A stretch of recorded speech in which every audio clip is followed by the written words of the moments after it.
A cupcake with bright frosting appears against a white background. It hops forward and gasps as it discovers 3 muffin pans that exactly look like braille cells. 7 more brightly colored cupcakes appear. At the whistled command of the original cupcake, hop into the various muffin holes to form the braille letters TBK. The muffin tins are replaced by the Blind Kitchen logo, green braille letters TBK on a white background. Fade to black.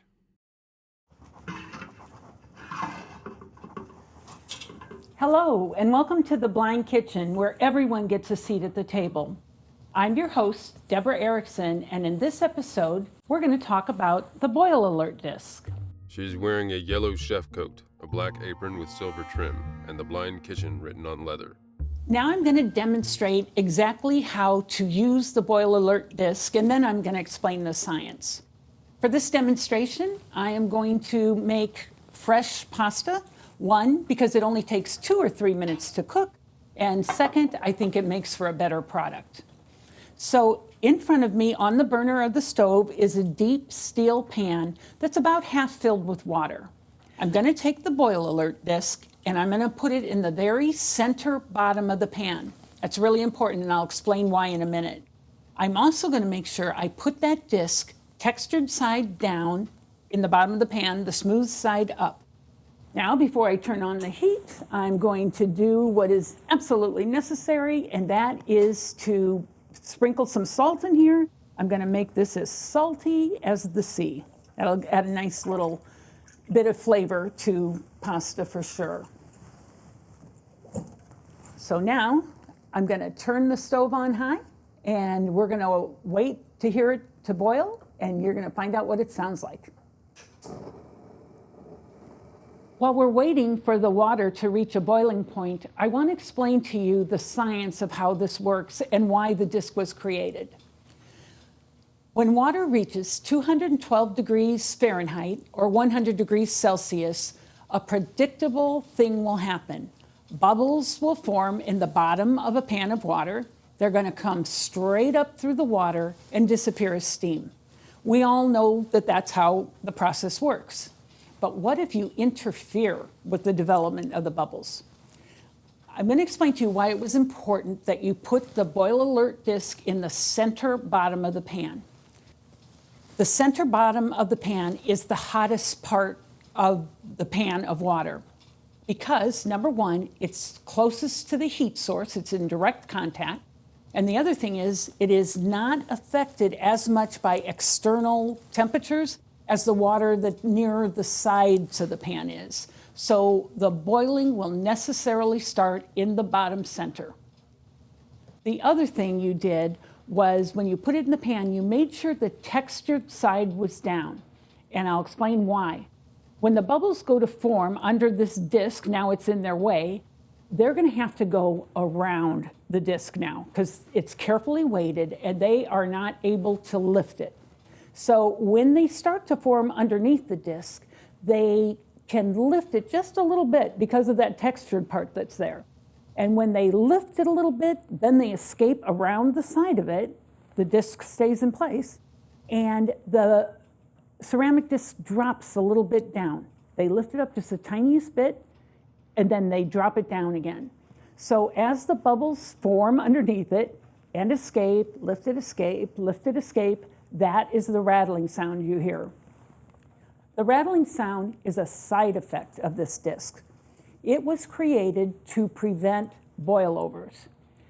Whenever you're cooking something starchy like potatoes or pasta, you know how it works. The bubbles start to form and then they climb all over each other and then eventually work their way up and over the sides, and it can be a real mess.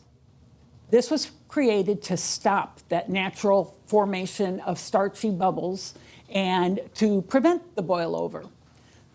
The rattle that happens as it presents this natural formation of bubbles is what we find as blind and visually impaired individuals so valuable.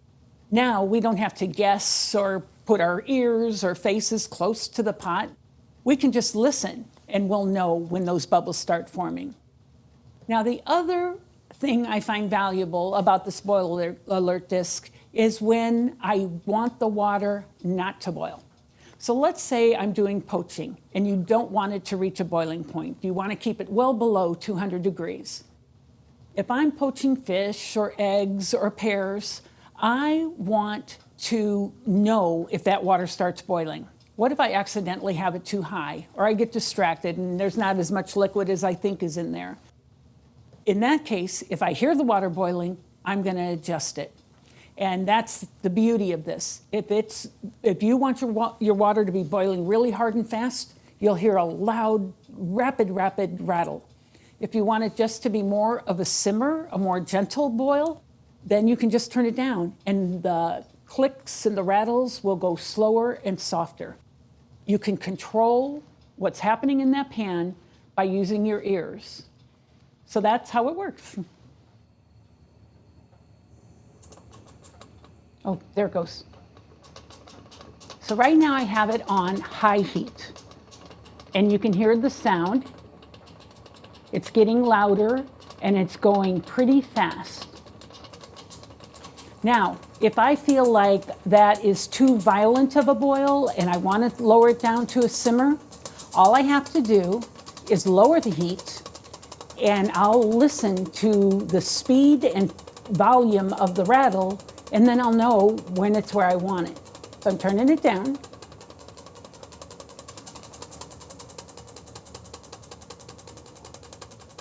And you can hear it, the tone is changing.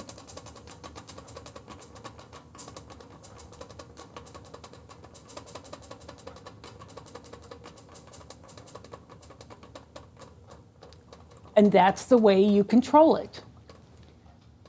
So I can hear that my water is ready to receive the pasta, and I'm going to cook it and drain it, but I want to share at least one more thing with you.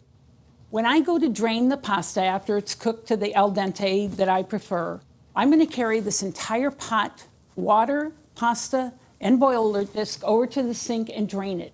I'm going to pour out the disc with the pasta into my strainer. And then, because that boil alert disc is as hot as the pasta and as hot as the water, I am going to give it a chance to cool before I go to retrieve it. Once it's cooled down enough for me to take it, caring for it is easy. It is made of a non-porous material, so no food or bacteria can get stuck in it. It's dishwasher safe, or if you choose, you can wash it by hand. Then just dry it and store it in a handy place so that you'll be able to retrieve it for your next boiling event. Thank you for being a member of the Blind Kitchen community. And you know what we say in the Blind Kitchen, let's hear it for the bubbles. She smiles towards the camera, fade to black. The Blind Kitchen logo appears, fade to black. Neo Creative Productions logo appears. The logo fades to black.